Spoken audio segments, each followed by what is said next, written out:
Привет от Белоградчик. Любувайте се на панорамата, която се открива от природния феномен Белоградчишки скали към съвременния град и с акцент, включително джамия Минаре от османски Белоградчик. Белоградчик е емблематично място в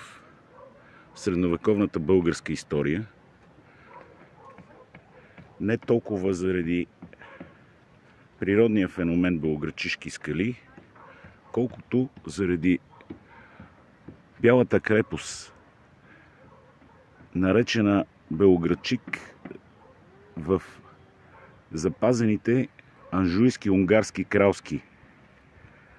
документи, оцеляли до наше време, след като унгарските католици в лицето на управляващата анжуйска династия пристъпват към завладяване и покатоличване на Третото българско царство, а това е именно Видинското царство. По темата Три български царства, изобразени на днешния български герб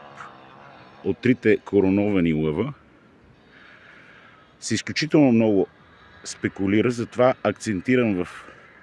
това видео именно върху това обстоятелство, защото трите Българии не са Видин, Търново, Кървуна, респективно Добруджа, а трите български царства са Търново,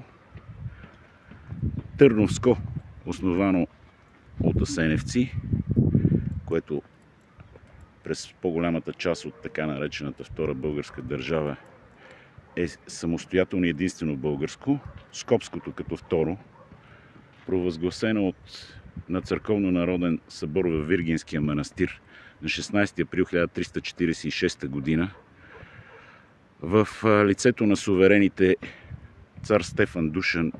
и царица Елена Срацимир, преди това крале, а титлата крал от времето на Хонорий III отива в сина им, по-известен от днешната историография като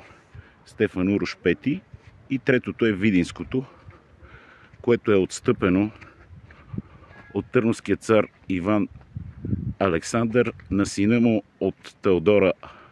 Басараб за трето самостоятелно българско такова.